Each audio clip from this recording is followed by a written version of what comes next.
Welcome to the Canned Wine Podcast, Season 3, Episode 14. And for those of you who are new here, this is where we open cans of wine and talk about it. And this season we are serving up the world in a can. And we're taking you to Central California. But before we explain that, let's talk about our wine nerd word of the week, which is tannins. What are tannins? Tannins are flavors in the wine that come from the skins, stems, and seeds of grapes. Think bitter flavors, but that's not a bad thing. And it's a component of red wines. Tannins are also introduced into a wine when it comes from an oak barrel. So if you're aging a Chardonnay in an oak, it can have a tannic flavor, but it wouldn't be as intense as in a red wine where they're fermenting it with these skins, stems, and seeds. And without any further ado, as we do here on the Canned Wine Podcast, we have guests from time to time, and we're reaching out to Catherine in the Queen City, which is Regina, Saskatchewan. Are you there, Catherine? Yes, I am, Brad. Well, I know your weather's quite frightful, so it's good to be inside with a can of this wine. Yeah, I'll just pretend I'm in Central California while I'm drinking it. Exactly. And what is our can of the week? Could you introduce that for us? Yeah, I'd love to. So this week we're going to be opening and enjoying the Janelle Dusi Wine 2021 Red Blend. It comes in a 250 ml can, and it's 13% alcohol. Yeah, and that's actually our second Janelle Dusi wine. We did one earlier in the season, and that was it was a Zinfandel, wasn't it? Yeah, I'm ashamed to say I can't remember what it was called. I just remember it had beautiful blue cans with their signature blue truck on the label. And I see the truck on the can today, but it's in a very wine red color, a nice can. Mm-hmm. And this comes from Maker Wines, and it came as part of a quarter, they call it a quarterly pack. Every 3 months they send you 12 cans of your choosing. They'll also send you 12 cans that they choose. And Maker Wines was recommended to me by Alan, the chairman of the International Canned Wine Competition out in Mendocino County, California. He said, "Have you checked these guys out?" Well, strangely enough, I had subscribed probably 3 weeks before, and it's a great service. They give you very good quality wines from diverse makers that wouldn't necessarily be represented at your liquor store or where you could find it online. Because prior to that, I had never ordered wine online, and I found it to be very easy and simple. All the wines we had found up till Makers, I got involved with Maker was, you'd go out and you'd find them. And then it can be quite a challenge because there's not a lot of great places to find it. But this arrived, and we got a can up to you in Canada, and we're excited about it. Do you know anything else about the wine that's in this can, Catherine? Well, I can tell you that it is a blend. So it is a Petit Syrah dominant. It's 95% Petit Syrah and 5% Zinfandel. And I just have to say, thank you so much for getting this and the other Janelle Dusi wine to me, because alas, I cannot order Maker wines and have them shipped to Canada. So thanks so much for these two. Yeah, and it's not our shout out time, but maybe we could shout out to these people in either Maker Wines or some of the great wineries in Canada that they could put together a service like this, because those guys have a great package. And for what we do at the Canned Wine Podcast, they have detailed bios on all of the people there.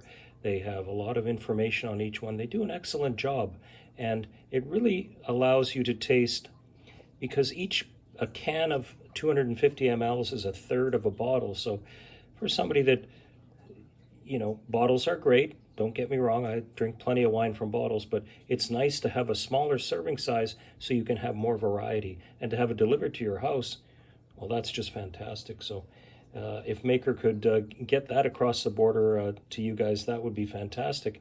But Canada also produces some excellent wines, I know, in cans. The Stag's Leap, I think it is, out in Okanagan, won the Best in Show at the International Canned Wine Competition in Mendocino County this year with their Tragically Vidal, I think was the wine of that one. And we have some wine from them coming up later. Now, the Petit Syrah grape was a cross by Francis Jarif in Montpellier, France, in 1880. And they took the Syrah grape and crossed it with the Pelarosan, which was a much rarer grape, and came up with this. So it's not just, we found all the smaller Syrah grapes. It's an actual cross. And the hope was, and the result was, that you would get the spiciness of Syrah, which is very nice, and the Pelarosan's acidity, which helps bring that spice out. Now, these things are grown, when they're grown, they grow very small grapes in tight clusters. So that can be problematic unless you're doing it all by hand in a sustainable fashion like these people are. So they know how to deal with it and can create a pretty good grape with it. In fact, I think they're certified, aren't they, Catherine? Yes. This is a CIP certified, which is Sustainability and Practice Certification, and that means that the winemaker and growers use a third-party verified sustainable practices. Yeah, and they're committed to that. Janelle Dusi is actually a fourth-generation Zinfandel grower, and their grapes were highly prized when they grew the grapes, but she had decided that she wanted to take the next step and actually start producing wine, and has come up with some very award-winning wines. This one I couldn't find in the last few years in the international competition, canned wine competition, that they were gold medal winners, but they have many gold medal winning wines from Dusi winery. So if you have a chance to try this, which you're about to have, I highly recommend it. I haven't tasted this one, but some people get, it's a blend, it's a blend. A blend can give you a very consistent flavor profile that is less subject to the whims of the weather, and this year may be different. That they can sort of blend that a little bit, which is probably why they put that Zinfandel in there. So without any further ado, are you ready to open yours up there? I definitely am, yep. Okay, give me a second here. And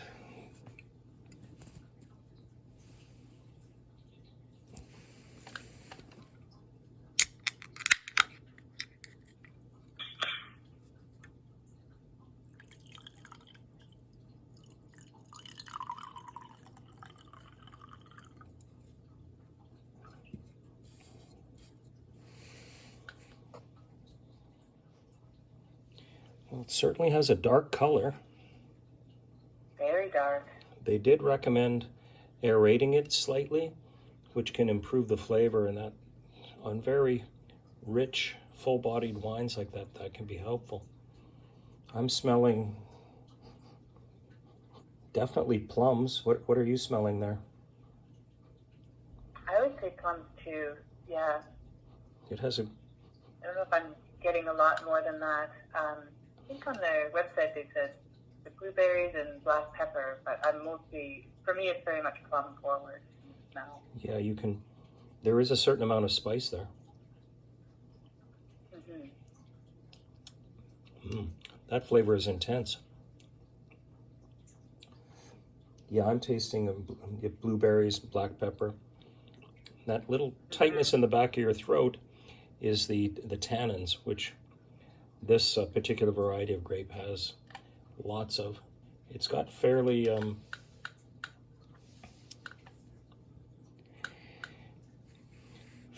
dark color and intense that way. So that's I'm liking this.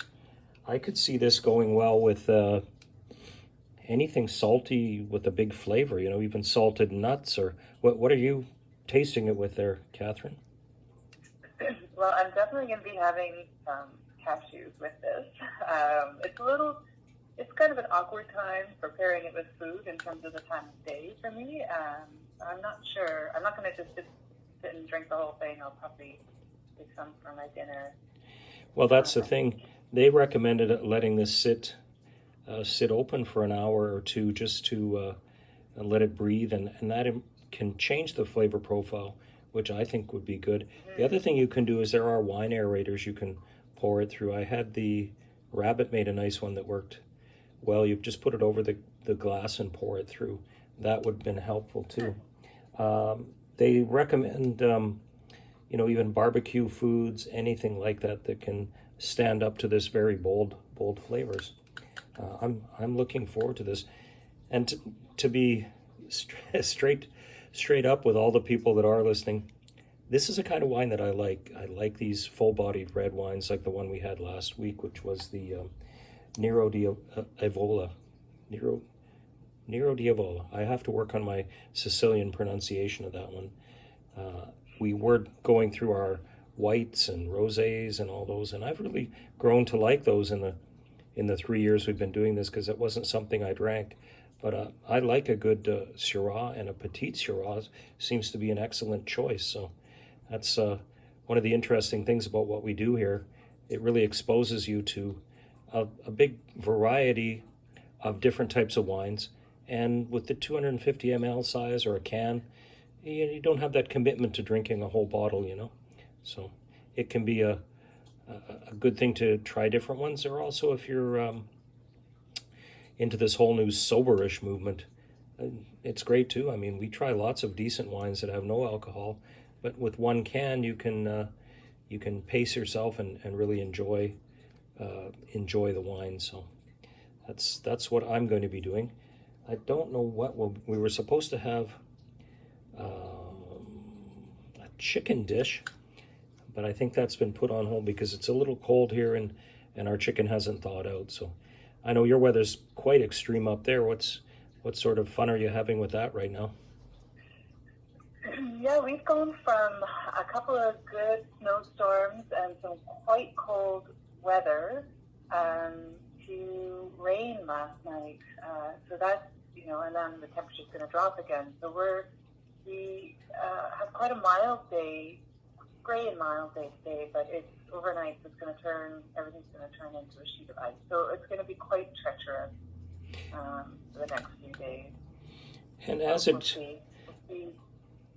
as it goes, we don't have any snow on the ground, but by the time that storm makes it here, which is tomorrow, we're going to get quite a bit of rain over the next few days. But we're above freezing. I'd say plus 10 in Celsius, which you're familiar with, or high 40s. We might even hit a 50 on late Monday as the storm comes through. So it's a green crisp. It's tracking to the southeast, so we're sending it your way, absolutely. Yeah, it's looking a bit like a green holiday season for us here, but that's nice. The winters are somewhat well, actually they're a whole lot more moderate than they are up in the prairie, so we don't mind it. Now, our shout out goes to our fans on Spotify. Come join us on YouTube. You'll not only see this incredibly beautiful wine being poured. I say that because it's got an interesting color. I'd say it's deep purple is the only way I could describe it. It's not a garnet. It's intense. And also, I'm going to post up some pictures that Catherine was so kind to send us of the red blend chilling a little bit in the Regina snow up there in Saskatchewan, which it's recommended to chill this one a bit in the 50s, or I guess that would be in the teens in Celsius. Yeah, I didn't leave it in the snow. But I did chill it slightly further before we opened it up. So. But I also imagine that your house isn't 80 degrees or whatever they can be down here. People like to keep it pretty hot because it's not too cold. So If you take this out of your basement, it's probably going to benefit from that. So. Yes, definitely. Now, last week's answer was 1998. That was the year that Nero di Avola was brought to Australia. So they've been growing it there for, 24 years? It's well established and was an excellent wine. This week's question, what two grapes were crossed to create the Petit Syrah? Check next week, or if you're impatient, listen again. And I talked about this earlier on in the episode. So thank you so much for joining us, Catherine. It's been a lot of fun, and we look forward to hearing from you in the future. And with that, if you have anything to say before I close. No, just thanks again, Brad. It's been lots of fun doing this with you. It has, and I hope you've enjoyed it. And keep looking for some canned wine. Try and round yourself up a rosé, because we do have the rosé roundup coming next spring, and we'd love to have you back, even if it's a random one that we do or don't have here. So appreciate it, and happy holidays coming up. Again, thank you so much for helping us with this. It's always interesting. And I'd like to thank all of you for tuning into the Canned Wine Podcast, where we open cans of wine and talk about it. Remember to enjoy responsibly, and just because it comes in a can doesn't mean you can drink and drive. The Canned Wine Podcast is a Center Stage Productions, all rights reserved.